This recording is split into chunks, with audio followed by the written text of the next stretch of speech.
Assalamualaikum warahmatullahi wabarakatuh. Selamat sejahtera bagi kita semua. Yang saya hormati Bapak dan Ibu pendengar yang berbahagia, terlebih khusus Bapak dan Ibu pimpinan dan anggota DPRD yang saat ini menjalani masa bakti 2024 sampai dengan 2029. Pada kesempatan ini, izinkan saya menyampaikan materi dengan tema fungsi pengawasan DPRD terhadap pelaksanaan APBD, khususnya dalam konteks kebijakan efisiensi anggaran, sebagaimana diamanatkan di dalam Instruksi Presiden Nomor 1 Tahun 2025. Yang pertama, adapun yang menjadi landasan hukum dan konstitusional, yaitu pengawasan merupakan salah satu dari 3 fungsi utama DPRD, yaitu fungsi legislasi atau fungsi pembentukan peraturan daerah, kemudian yang kedua fungsi anggaran, dan yang ketiga fungsi pengawasan. Fungsi pengawasan DPRD memiliki dasar hukum yang sangat kuat, antara lain di Undang-Undang Nomor 23 Tahun 2014 tentang Pemerintahan Daerah, kemudian Peraturan Pemerintah Nomor 12 Tahun 2018 tentang Pedoman Penyusunan Tata Tertib DPRD.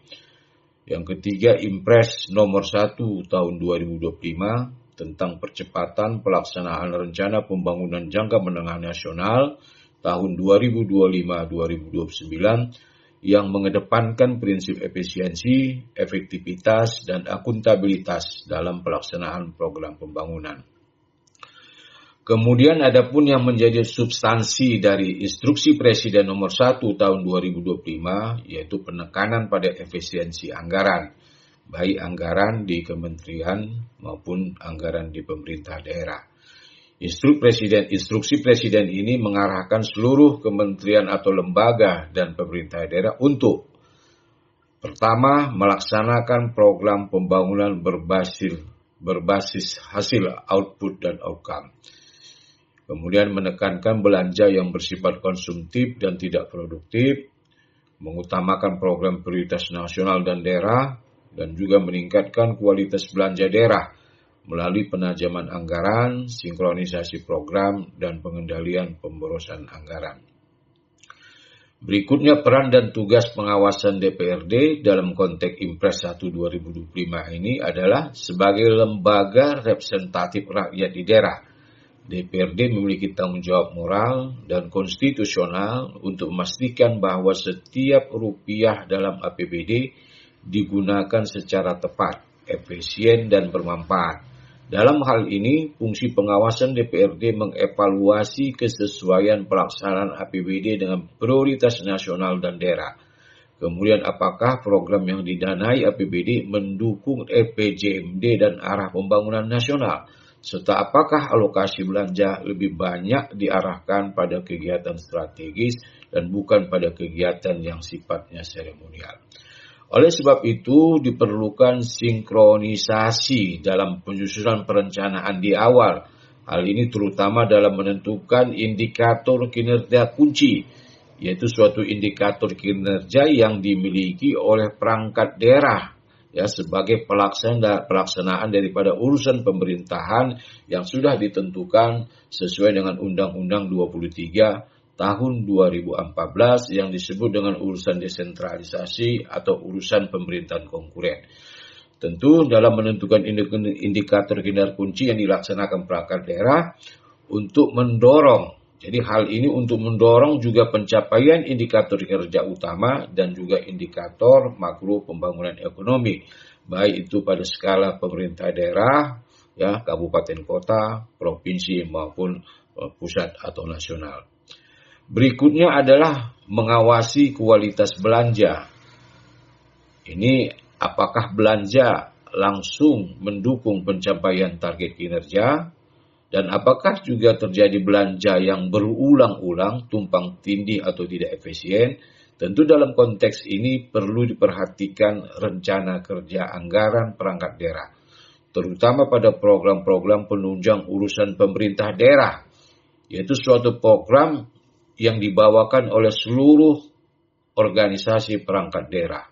sesuai dengan Permendagri 90 tahun 2019 tentang klasifikasi, kodifikasi, dan nomenklatur penyusunan perencanaan dan anggaran. Jadi program ini adalah program yang ada pada semua OPD, semua perangkat daerah. Jadi program ini juga berisikan kegiatan-kegiatan yang bersifat rutin dan operasional. Antara lain misalnya perjalanan dinas, pemeliharaan kantor, pemeliharaan kendaraan, cetak dan fotokopi, termasuk juga peningkatan kapasitas aparatur, biasanya ada kegiatan sosialisasi, bintek, workshop, dan lain-lain. Tentu hal ini sangat rawan terhadap manipulasi dan pembengkakan anggaran atau markup. Selanjutnya, bagaimana untuk mendorong optimalisasi pemanfaatan dana transfer dan PAD? Tentu DPR perlu mengawasi apakah dana transfer pusat digunakan sesuai petunjuk teknis yang dikeluarkan? Karena biasanya setiap tahun Kementerian Dalam Negeri mengeluarkan pedoman penyusunan daripada APBD. Ini menjadi acuan dalam penyusunan anggaran, baik itu kuap PPAS-nya dan juga nanti penyusunan APBD. Kemudian mendorong inovasi daerah dalam meningkatkan pendapatan asli daerah tanpa membebani masyarakat. Nah, untuk itu perlu diperhatikan hal-hal sebagai berikut. Yang pertama adalah sinkronisasi program dengan prioritas nasional dan daerah. Kemudian yang kedua, peningkatan kualitas perencanaan dan proposal dana alokasi khusus. Yang ketiga, mendorong realisasi tepat waktu dan tepat guna. Kemudian pemanfaatan dana insentif fiskal. Yang 5 adalah ekstensifikasi dan intensifikasi sumber pendapatan asli daerah. Yang ke-6 digitalisasi sistem pemungutan. Yang ke-7 peningkatan kapasitas SDM dan koordinasi lintas perangkat daerah. Yang ke-8 pendayagunaan aset daerah. Dan yang ke-9 adalah revisi dan evaluasi peraturan daerah yang terkait dengan retribusi dan pajak daerah. Ini adalah substansi yang sangat penting sekali ya di dalam mendorong optimalisasi dana transfer dan pendapatan asli daerah. Kemudian berikutnya adalah melakukan evaluasi terhadap laporan pertanggungjawaban pelaksanaan APBD. Jadi ada dua hal yang perlu di sini perhatikan. Pertama itu adalah pembahasan tentang laporan keterangan pertanggungjawaban kepala daerah. Dan juga nanti ada laporan pertanggungjawaban kepala daerah. Dua hal yang berbeda, di mana kalau LKPJ ini lebih condong kepada pencapaian target kinerjanya, dan tentu DPRD di dalam pembahasan LKPJ ini tidak dalam kapasitas menerima dan menolak, hanya memberikan rekomendasi terhadap penyempurnaan yang harus dilakukan untuk yang akan datang. Jadi apa yang dilaporkan kepala daerah di dalam pelaksanaan APBD itu tentu direspon dengan berbagai catatan-catatan yang rekomendasi yang dikeluarkan tentunya gunanya untuk perbaikan di kemudian hari. Namun laporan keterangan pertanggungjawaban APBD ini berbeda. Jadi ini ada kapasitas DPRD itu bisa menerima dan kapasitas bisa menolak daripada laporan pertanggungjawaban APBD ini. Dan tentu ini memperhatikan sekali tentang audit, hasil temuan audit BPK yang sudah dilaporkan. Nah, terkait dengan laporan keterangan LKPJ ini dan laporan keuangan pemerintah daerah, perlu DPR melakukan langkah-langkah yang terstruktur, kritis, dan berbasis data sebagai berikut. Yang pertama, bila diperlukan akan membentuk panitia khusus atau pansus. Ya, kemudian menelaah capaian kinerja daerah, menyoroti kinerja perangkat daerah, kemudian menggali masukan dari publik dan stakeholder, kemudian memberikan rekomendasi secara konstruktif, membaca dan memahami opini BPK, mengevaluasi tindak lanjut temuan BPK, kemudian melakukan pembandingan dari tahun ke tahun, kemudian fokus pada belanja tidak efisien atau tidak produktif. Inilah poin-poin yang penting diperhatikan di dalam melakukan evaluasi, baik itu terhadap laporan pertanggungjawaban pelaksanaan APBD maupun itu terhadap laporan keterangan pertanggungjawaban kepala daerah. Nah, berikutnya adalah strategi pengawasan efektif sesuai semangat efisiensi.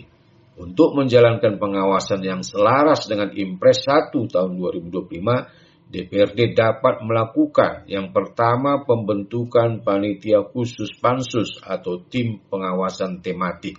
Tentu ini fokus pada program-program prioritas seperti pengentasan kemiskinan, stunting, pendidikan, dan infrastruktur. Kemudian yang kedua memanfaatkan data dan teknologi, mengakses SIPD, SAKIP, dan laporan keuangan secara digital untuk memastikan transparansi. Kemudian yang ketiga melibatkan partisipasi publik dan akademisi. Ini untuk menjalin kemitraan dengan perguruan tinggi dan LSM dalam mengawal anggaran. Berikutnya adalah mengevaluasi indikator kinerja program, IKU maupun IKK. Terkait dengan indikator kinerja ini ada 3 indikator yang biasa menjadi suatu sorotan catatan di dalam penyelenggaraan pemerintahan di daerah. Yang pertama itu adalah indikator kinerja utama, itu berangkat dari apa yang menjadi visi misi program prioritas kepala daerah, itu disebut dengan indikator kinerja utama. Biasanya indikator kinerja utama ini dipilih dari beberapa indikator yang sangat urgensi dalam mendukung keberhasilan program visi dan misi.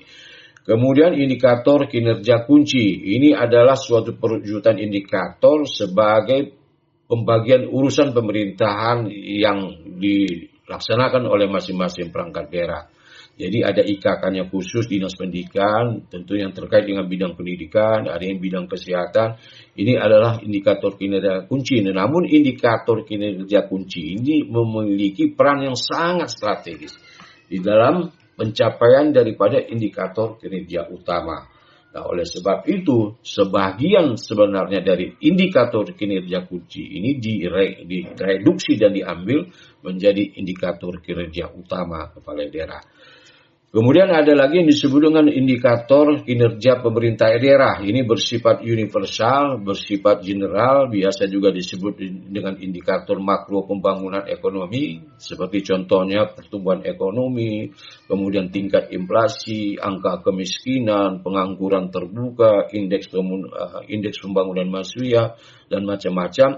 Ini dijadikan sebagai parameter alat ukur bagi pemerintah pusat dalam menilai kinerja dari masing-masing pemerintah daerah, baik itu provinsi maupun kabupaten kota. Tentu Bapak Ibu sekalian, hadirin dan yang saya muliakan, fungsi pengawasan DPRD bukan sekedar formalitas, tetapi melainkan bentuk tanggung jawab kepada rakyat. Dalam era keterbatasan fiskal saat ini, efisiensi bukanlah pilihan tetapi keharusan. Mari kita jadikan Impres nomor 1 tahun 2025 sebagai momentum untuk memperkuat peran DPRD dalam mendorong pengelolaan APBD yang efisien, efektif, dan berorientasi hasil.